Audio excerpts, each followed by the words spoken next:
अस्सलाम वालेकुम, hello everybody, this is doctor Rumana Urooj. Welcome to my channel.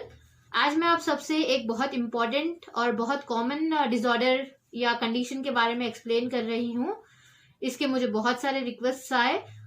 तो ये कंडीशन जो है इसका नाम है एक्ने, यानी कि हम कॉमन लैंग्वेज में इसे पिंपल्स कहते हैं।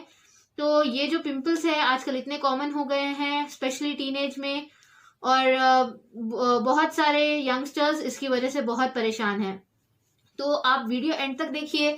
मैं आपको पिंपल्स को क्योर करने का, नेचुरली रूट से पिंपल्स को क्योर करने का आपको जो है रेमेडीज बताऊंगी, ठीक है। तो पहले हम जानते हैं कि एक्ने आखिर क्या है। तो एक्ने जो है हमारे स्किन, हमारे फेस पे स्पेशली पिंपल्स आ जाते हैं, छोटे रेड कलर के इरप्शंस आ जाते हैं, उसे हम एक्ने कहते हैं। तो ये एक्ने आखिर क्यों होते हैं हमारे बॉडी में, हमारे फेस पे एक्ने क्यों होते हैं? हमारे फेस पे, हमारे बॉडी में छोटे छोटे ग्लैंड्स होते हैं जिसे हम सेबेशियस ग्लैंड्स कहते हैं, ठीक है। ये जो है हमारे जो हेयर फॉलिकल्स होते हैं हमारे फेस में, वो हेयर फॉलिकल्स के अराउंड ये सेबेशियस ग्लैंड्स होते हैं। इनका नॉर्मल काम होता है कि एक ऑयली मटेरियल जिसको हम सीबम कहते हैं, ये वो सेक्रेट करते हैं। सीबम का काम क्या होता है? ये हमारे फेस को लुब्रिकेटेड रखता है, हमारे फेस को मॉइस्चर रखता है। तो ये है नॉर्मल सीबम का काम।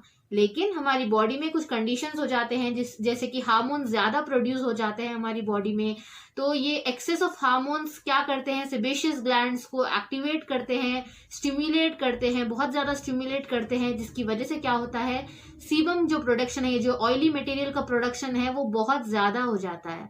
तो ये सीबम का प्रोडक्शन ज्यादा होने की वजह से क्या होता है, जो हमारे स्किन पे जो सेबेशियस ग्लैंड्स के पोर्स है, जो सेबेशियस ग्लैंड्स के ओपनिंग्स है, वो ओपनिंग्स क्लोज हो जाते हैं। जो सीबम ज्यादा बनते जाता है और जो हमारे स्किन के डेड सेल्स होते हैं, ये मिलकर क्या करते हैं, जो हमारे सेबेशियस ग्लैंड्स के ओपनिंग होते हैं उनको क्लोज कर देते हैं, ठीक है।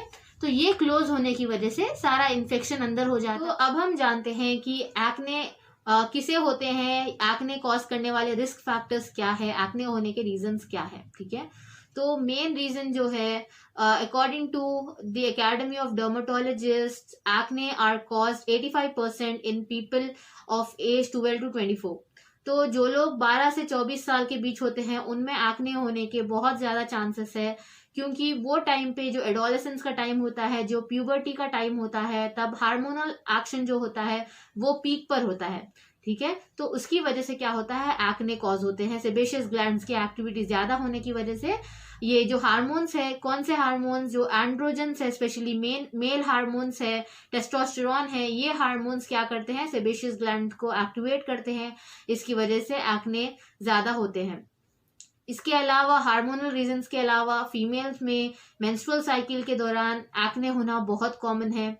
और अगर आपको हेरिडिटी टेंडेंसी है, जेनेटिक टेंडेंसी है, आपको अगर आपके पेरेंट्स को या ब्लड रिलेशन में किसी को एक्ने होते थे, तो आपको एक्ने होने के भी ज्यादा चांसेस है, ठीक है। इसके अलावा अगर आपकी लाइफस्टाइल अनहेल्दी है, अगर आप ज्यादा जंक फूड खाते हो, ऑयली फूड खाते हो, तो आपको एक्ने या पिंपल्स की शिकायत होना कॉमन है।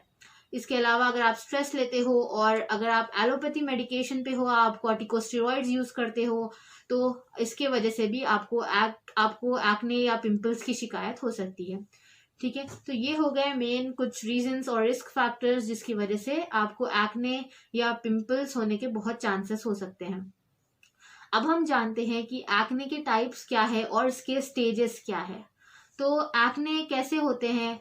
पहले तो जो मैंने आपको बोला था, सेबेशियस ग्लैंड की ज्यादा एक्टिविटी की वजह से जो सीबम सेक्रेट होता है वो हमारे जो स्किन में एक्यूमुलेट हो जाता है, सेबेशियस ग्लैंड में एक्यूमुलेट हो जाता है।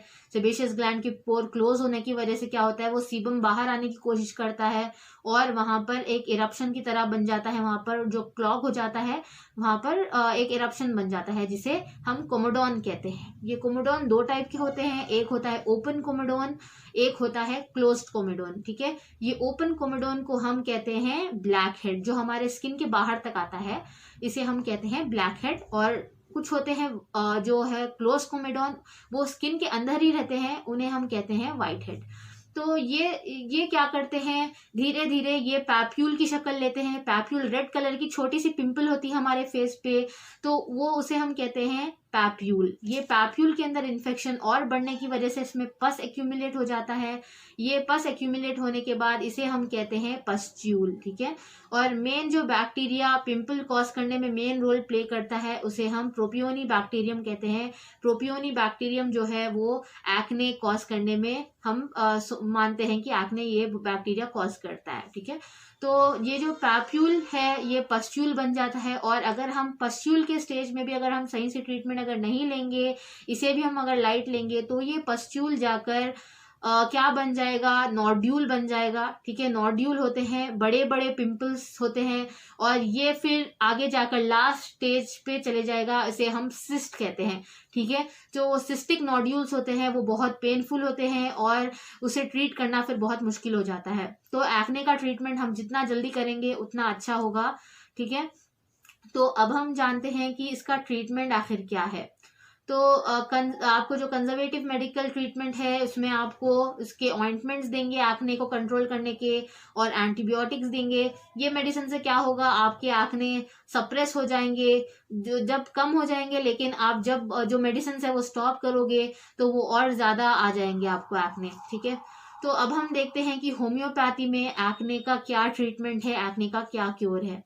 तो होम्योपैथी में जैसे कि मैंने आपको पहले भी कहा था, अभी भी कहूंगी कि होम्योपैथी पर्सनलाइज्ड मेडिसिन है, हर इंसान की अलग होती है।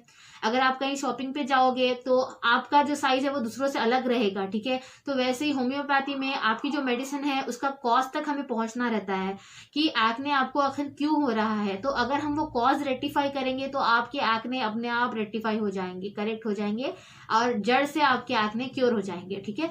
तो मैं आपको आज 3 ऐसे रेमेडीज बताऊंगी जो हम बहुत कॉमनली प्रिस्क्राइब करते हैं एक्ने में। कॉमनली होम्योपैथ्स एक्ने की कंप्लेंट्स के लिए ये 3 रेमेडीज प्रिस्क्राइब करते हैं, ठीक है। तो वैसे तो एक्ने क्योर करने के थाउजेंड्स ऑफ रेमेडीज है, लेकिन ये 3 मैं आपको बता रही हूँ। ये मेडिसिन का आप इस्तेमाल होम्योपैथिक फिजिशियन को बताए बिना मत करिए, आप होम्योपैथिक फिजिशियन को बताइए और आप ये मेडिसिन का इस्तेमाल कर सकते हो, ठीक है। पहली मेडिसिन मेरी है काली ब्रोम। काली ब्रोम 30 पोटेंसी में मैं अक्सर अपने पेशेंट्स को देती हूँ जिन्हें एक्ने होते हैं, और ये बहुत अच्छे से काम करती है, ठीक है। और इसके अलावा सेकेंड वाली रेमेडी जो मैं अपने पेशेंट्स को देती हूँ और होम्योपैथ्स आमतौर पे बहुत कॉमनली प्रिस्क्राइब करते हैं टीनेज में, वो है Asteria Rubens. Asteria Rubens 30 potency में हम देते हैं, तो वो बहुत असरदार साबित हुई है एक्ने वल्गैरिस, एक्ने रोजेसिया के केसेस में। इसके अलावा हम देते हैं ये मेडिसिन जिसका नाम है आर्सेनिक अयोड। ये 30 या 200 पोटेंसी में हम देते हैं। ये भी जो कैसे कंडीशन में जो सिस्टिक एक्ने होते हैं, जो नोड्यूलर एक्ने हो जाते हैं, तो वो कंडीशंस में ये मेडिसिन बहुत अच्छे से काम करती है। ये हो गए इंटरनल मेडिसिन जो हम होम्योपैथी में प्रिस्क्राइब करते हैं। इसके अलावा मैं आपको एक फॉर्मूला बताऊंगी, एक सोल्यूशन बताऊंगी आपके एक्ने का। आप ये रोज सुबह और शाम करिए और आप देखेंगे 15 डेज के अंदर आप देखेंगे कि कितने अच्छे से आपके एक्ने कम हो रहे हैं और धीरे धीरे आपकी जो एक्ने बनने की टेंडेंसी है वो खत्म हो जाएगी, ठीक है। ये बहुत इफेक्टिव सोल्यूशन है जो मैं आपको बताने जा रही हूँ। आप क्या करिए, पहले रोज वाटर जो होता है वो रोज वाटर लीजिए। मैं आपको इधर बता रही हूँ, ये बंजारास का रोज वाटर है, आप कोई भी कंपनी का ले सकते हो। तो ये रोज वाटर के अंदर आप बर्बरीज एक्विफोलियम मदर टिंचर जो है, ये मिराक्युलस रेमेडी है एक्ने क्योर करने के लिए। तो आप क्या करिए, 15 ड्रॉप्स रोज वाटर के डालिए, 15 ड्रॉप्स बर्बरीज एक्विफोलियम के डालिए, डाल के कॉटन से आप अप्लाई करिए अपने फेस पे।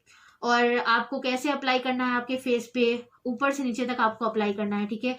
आपको जो है आपको ऐसे अप्लाई करना है आपके फेस पे, ऐसे नहीं करना है आपको, ठीक है। आपको अबव डाउनवर्ड्स अप्लाई करना है। तो इसके साथ साथ आप क्या करिए, पहले इसको अप्लाई करने का तरीका कैसा है, पहले आपको अपना फेस वॉश करना होगा। आपके फेस को अच्छे से वॉश करके आपको ये अप्लाई करना है आपके फेस पे रोज सुबह में और शाम में। इसके बाद आपका फेस वॉश मत करिए, इसको टोटली अपने फेस पे अब्जॉर्ब होने दीजिए और आप देखेंगे विद इन 15 डेज आप रिजल्ट नोटिस करेंगे कि कैसे आपके एक्ने कम हो रहे हैं। इसके अलावा अगर आपके एक्ने जो है वो लेटर स्टेजेस में है, सेप्सिस हो रहा है आपके एक्ने में, बहुत ज्यादा इन्फेक्शन बढ़ गया है, तो आप दिन के टाइम तो रोज वाटर और बर्बरीज एक्विफोलियम अप्लाई करिए, लेकिन रात के टाइम वही रोज वाटर में आप डालिए एकनीशिया मदर टिंचर, ठीक है। ये एक्नेशिया मदर टिंचर जो है, इसके 15 ड्रॉप्स आप डालिए, डाल के रोज रात में आप रोज वाटर के साथ मिला के आपके फेस पे वैसे ही लगाइए, और आप देखेंगे कि जो इन्फेक्शन है, जो सेप्सिस है, वो कम हो रहा है आपके फेस पे, और धीरे धीरे धीरे आपका फेस रिकवर होने लगेगा, ठीक है। तो इसके साथ साथ मैं आपसे 2 होम रेमेडीज भी शेयर करूंगी कि घर पे ही आप कैसे आपके एक्ने आप मैनेज कर सकते हो, और जो एक्ने बनने की टेंडेंसी है ये, तो वो टेंडेंसी भी ये होम रेमेडी से कम हो जाएगी। नेचुरल रेमेडीज है ये आप बस घर के आप चीजों से आप ये कर सकते हो, ठीक है। तो इसमें आप क्या करोगे कि जो ग्रीन टी होती है, जो ग्रीन टी पाउडर होता है, तो वो ग्रीन टी पाउडर आप डालोगे, उसके अंदर आप जो गर्म पानी होता है, लूप वार्म वाटर होता है, वो डालिए, डाल के उसके अंदर आप एलोवेरा जेल होता है, तो ये क्योरा कंपनी का एलोवेरा जेल है, आप कोई भी एलोवेरा जेल डाल सकते हो, डाल के आप उसके अंदर मिक्स करके जहाँ पे भी आपको पिंपल्स है वहां लगाइए। ये वीकली वंस आपको करना होगा, तो इससे आप देखोगे कि कैसे धीरे धीरे जो पिंपल्स बनने की टेंडेंसी है वो नेचुरली आपके बॉडी से चली जाएगी, ठीक है। और इसके अलावा अभी एक होम रेमेडी है, नेचुरल जो चीजों से आप ये कर सकते हो, आपको 1/2 टीस्पून टर्मरिक पाउडर लेना है, उसके अंदर 1/2 टीस्पून आपको जो सिनेमम पाउडर होता है, जो दालचीनी का पाउडर है, वो डालना है आपको, और उसके अंदर आपको 1 टीस्पून हनी और 1 टीस्पून लेमन जूस आपको मिलाना है। मिलाकर आपको जहाँ पे भी पिंपल्स है आप लगाइए, और आप देखोगे कि कैसे नेचुरली आपके पिंपल्स होने की टेंडेंसी कम हो जाएगी। ये जो नेचुरल में होम रेमेडीज आपको मैंने बताए हैं, ये आप वीकली वंस करिए, ठीक है। और ये जो होम्योपैथी आपको जो मैंने मेडिकेशंस बताए हैं, होम्योपैथी ट्रीटमेंट जो आपको मैंने बर्बेरिस एक्विफोलियम को बताया है, वो आप रोजाना सुबह और शाम करिए, और आप देखेंगे कि कैसे धीरे धीरे जो पिंपल्स बनने की, पिंपल्स फॉर्मेशन की टेंडेंसी है वो कम हो जाएगी, और आपके फेस पे जो भी पिंपल्स है वो भी धीरे धीरे कर वैनिश हो जाएंगे। और इसके अलावा जो वो स्कार्स फॉर्म हो गए हैं, स्कार्स आपके फेस पे है, जो पिंपल्स बनने के बाद, जो पिंपल्स गायब होने के बाद भी स्कार्स रहते हैं, वो भी आपके धीरे धीरे चले जाएंगे, ठीक है। तो आप इसके साथ साथ हेल्दी खाइए, ज्यादा नेचुरल फूड्स ज्यादा लीजिए आप, और आप पानी 3 लीटर कम से कम दिन में पीजिए। जंक फूड बिल्कुल भी अवॉइड कर दीजिए आप, और स्ट्रेस अवॉइड करिए, और अपना फेस रोजाना 2 टाइम वॉश करिए। स्पेशली अगर आप बाहर ट्रैवल करते हो तो फ्रीक्वेंटली अपना फेस वॉश करते रहिए, और ये आप टिप्स सारे फॉलो करिए, साथ में आप मेरे होम्योपैथिक मेडिसिन फॉलो करिए, फिर आप देखोगे कि कैसे आपको ये पिंपल्स की प्रॉब्लम से छुटकारा मिल जाएगा। आई होप आपको मेरा वीडियो अच्छा लगा हो। अगर आपको मेरा वीडियो अच्छा लगा है, तो आप इन्फॉर्मेटिव लगा है, तो आप चैनल को सब्सक्राइब करिए और मेरे वीडियो को शेयर करिए। जिसको भी ये एक्ने की प्रॉब्लम है, उनके साथ आप मेरे वीडियो को शेयर करिए, और ज़रूर मुझे कमेंट में बताइए कि नेक्स्ट आपको कौन से टॉपिक्स चाहिए, मैं वो टॉपिक पर वीडियो बनाऊंगी। Till then have a great day, bye friends.